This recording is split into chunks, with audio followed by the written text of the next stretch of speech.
ये है pure EV की ई-ट्रांस नियो, सबसे नई इनकी हाई स्पीड व्हीकल जो है। और आज देखते हैं इस गाड़ी के बारे में।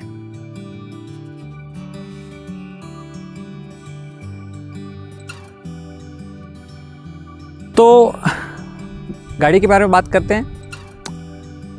मोटर है 1.5 किलोवाट की मोटर है, जिसमें पीक पावर आपकी 2.2 किलोवाट है।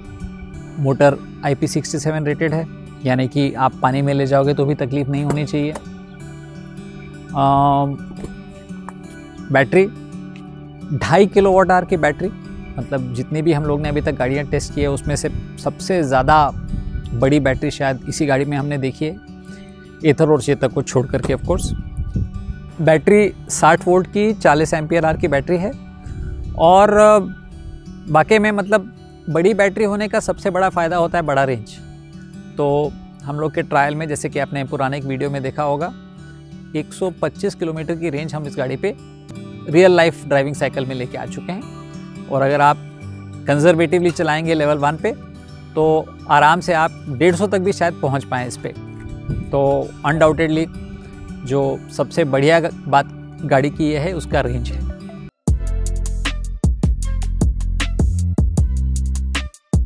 तो एक प्रश्न सभी गाड़ियों के लिए रहता है कि मेड इन इंडिया का पार्ट कितना है। तो कंपनी क्लेम करती है कि 85% जो वैल्यू टर्म्स में गाड़ी मेड इन इंडिया है और नंबर ऑफ पार्ट्स के टर्म्स में अराउंड 60% है। तो चैसी यानी कि जो लोहे की फ्रेम रहती है इसके अंदर, वो लोकली बन रही है, काफ़ी सारी गाड़ियों में बन रही है आज के दिन में। टायर्स, वायरिंग, हार्नेस, ये भी दोनों लोकल हैं। मोटर और मोटर कंट्रोलर पे काम किया जा रहा है। हो सकता है कि कुछ महीनों में आपको वो भी मेक इन इंडिया मिल जाए। तो ये सब होने के बाद में शायद वैल्यू 90% के ऊपर मेक इन इंडिया हो जाए। कंपनी की खासियत, स्पेशलिटी बैटरी पैक्स बनाने में है। तो ये खुद अपना बैटरी पैक बना रहे हैं, खुद अपना BMS बना रहे हैं। तो उसकी वजह से ये कंपनी थोड़ा सा बाकियों से हट करके है।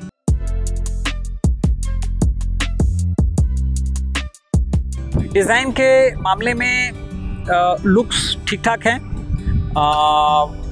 गाड़ी कभी लोग ने पूछा नहीं है कि एक गाड़ी कौन सी है, इलेक्ट्रिक है, बैटरी वाली है या नहीं। तो उस हिसाब से एक एवरेज जो नए 2 व्हीलर्स पेट्रोल वाले आ रहे हैं उसके हिसाब से कंपैरेबल है। जो यहाँ पे आप देखिए तो आपको 2 स्लॉट्स दिए हुए हैं आपका बॉटल या कोई सामान रखने के लिए हैंडल के नीचे। हालांकि एक डिसअपॉइंटमेंट ये है कि USB चार्जिंग के लिए पोर्ट नहीं दिया गया, जो कि आजकल एक्सपेक्टेड है कि हर गाड़ी में होना चाहिए। पीछे से गाड़ी काफ़ी स्टाइलिश लगती है और मेरे को इसका ब्रेक लैंप काफ़ी पसंद आया। ठीक है, तो ब्रेक लैंप काफ़ी पसंद आया, तो काफ़ी स्टाइलिश है ब्रेक लैंप इसका। आगे में अगर देखेंगे तो यहाँ आपको एक काइंड ऑफ नाक जैसे कुछ 2 खड्डे दिख रहे हैं और उसके अंदर एक्सल में हॉर्न फिटेड है वहाँ पे, तो आपको हॉर्न की आवाज़ वहाँ से आती है। हेडलैम्प LED का है तो आपको लाइफ ज़्यादा मिलेगी और हेडलैम्प ऑन पूरा टाइम रहता नहीं, जो कि अच्छी बात है। लेकिन लाइट इतनी ज़्यादा पावरफुल नहीं है, मतलब रात को कुछ ज़्यादा मज़ा नहीं आता है इस हेडलैम्प के साथ में।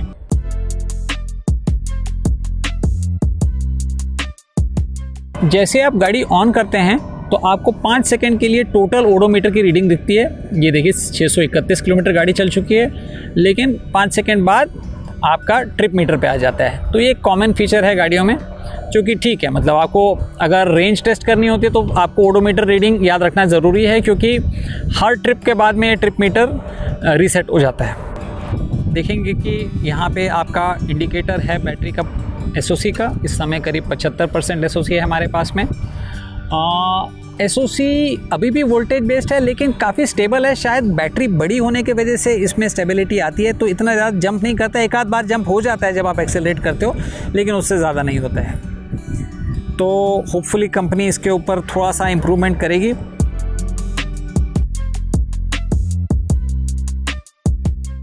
चलो चलते हैं।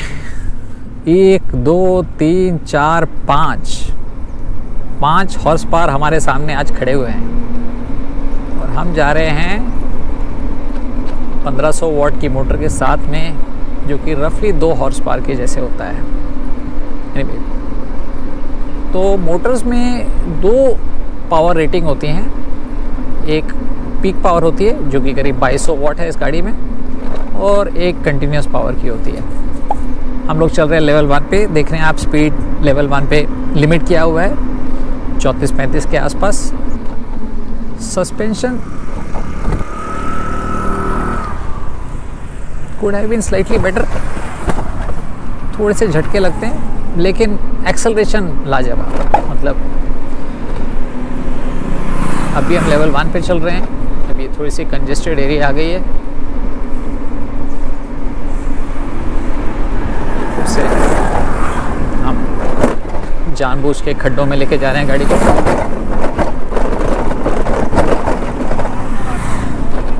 तो अभी भी लेवल 2 पे चल रहे हैं। स्पीड करीब 43-44 पे सीमित है लेवल 2 पे। ये आपकी 3-4 गाड़ियाँ आ गई। ये होंडा के भाई साहब हैं। होंडा के भाई साहब को हम अभी ओवरटेक करने की कोशिश करेंगे। लेवल 2 पे चल रही है, ये हमने लेवल 3 पे किया। हट करके आपको स्पीड का एक बर्स्ट मिला 47, 48, 49 तक।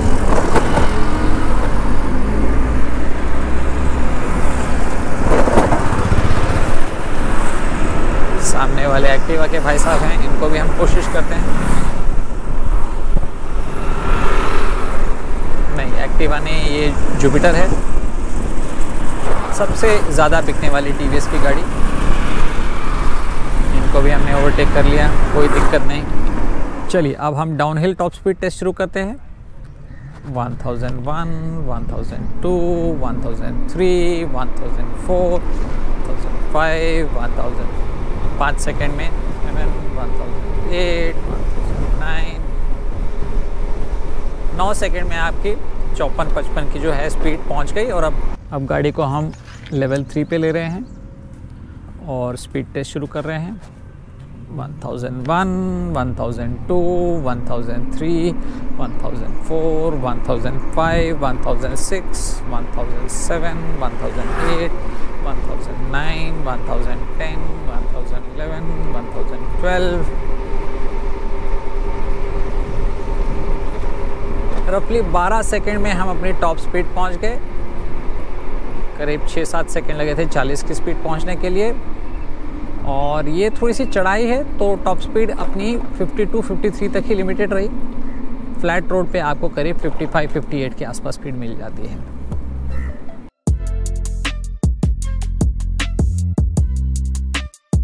बैटरी जो है 2.5 किलोवाट आवर की है, यानी कि आपको करीब 2.5 यूनिट बिजली लगेगी इसको पूरा चार्ज करने के लिए। इसकी और प्योर की जो दूसरी गाड़ी है ई प्लूटो, दोनों की बैटरी सेम है, तो डीलर्स को इसमें फ़ायदा होगा, ताकि अगर इन्वेंट्री हमें स्पेयर्स की या कुछ मेंटेन करनी होगी तो वो कम हो जाएगी। बैटरी का BMS बहुत बढ़िया है, और इसके बैटरी के बारे में और रेंज के बारे में हमने एक अलग वीडियो बनाया हुआ है, उसको आप ज़रूर देखिए। यहाँ पर बैटरी वारंटी के साथ आती है जो कि 3 साल या 40,000 किलोमीटर है, जो भी पहले होगा। तो बैटरी की केमिस्ट्री NMC है, यानी कि निकल मैंगनीज कोबाल्ट। और इस केमिस्ट्री की खासियत यह है कि इसकी एनर्जी डेंसिटी ज़्यादा है। इसका मतलब कि आपको सेम वजन के बैटरी में आप ज़्यादा एनर्जी स्टोर कर सकते हैं। तो ये करीब आप समझ लीजिए 12-13 किलो की बैटरी है, जिसमें हम लोग आराम से 2.5 यूनिट बिजली स्टोर कर रहे हैं। अब उसका एक थोड़ा सा प्रॉब्लम ये भी है कि उसकी जो लाइफ रहती है थोड़ी सी कम रहती है। तो कंपनी ने अपने वारंटी के कंडीशंस में ये डाला हुआ है कि 3 साल के बाद में आपकी रेंज सिर्फ 25% कम हो जाएगी। आज के दिन में अगर हम लोग को 120 किलोमीटर रेंज मिल रही है, तो 3 साल बाद आप 80-90 किलोमीटर की रेंज एक्सपेक्ट कर सकते हैं, जो कि मेरे हिसाब से फंक्शनलिटी ठीक रहेगी। 5-6 साल तो आराम से बैटरी चल जाएगी, उसके बाद में आपका बैटरी बदलने का समय आ जाएगा। आइए बैटरी देखते हैं कैसे निकाली जाती है और कितना साइज़ है। ये हमने डिक्की खोली, देखिए डिक्की में जगह नहीं है ज़्यादा। हाँ, आपके पास में एक चार्जर अंदर रख सकते हैं, इतनी जगह है, वो भी वायर निकाल के रखना पड़ता है। ये हमने साइड में रखी है इसको। MCB ऑफ कर दिया, ये खोला और ये बैटरी निकाली। चलिए अब बैटरी वापस रखते हैं। अगर कंपनी ने इसको ढलान दे दिया यहाँ पे तो आपको हो सकता है आगे जाके डिक्की की जगह थोड़ी मिल जाए। सुनने में आया कि कंपनी थोड़ा बहुत काम कर रही है इस पे। ये हमने अंदर डाला, एमसीबी को ऑन किया, रखा, चार्जर को वापस डाला अंदर वायर समेत। चीज में सर्जरी में थोड़ा सा समय लग जाता है चार्जर वापस डालने में। चार्जर अंदर रहना काफी अच्छी बात है।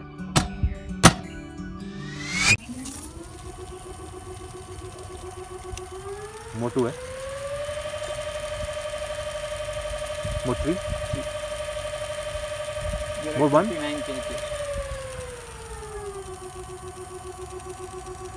दिस इज 36 का स्पीड,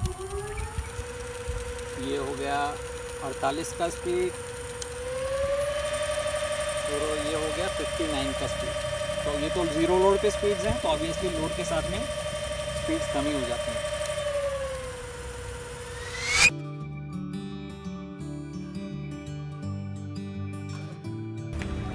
तो आप देखते हैं निकालने में कोई दिक्कत नहीं, डालना भी काफ़ी आसान। गाड़ी के बारे में सबसे अच्छा यह है कि इसकी यूटिलिटी अच्छी है।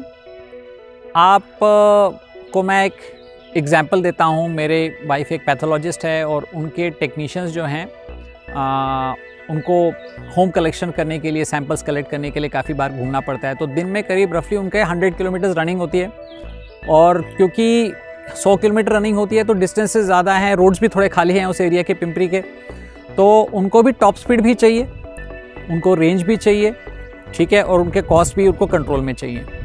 तो ये तीनों का एक कॉम्बिनेशन मुझे लग रहा है कि ये गाड़ी दे रही है।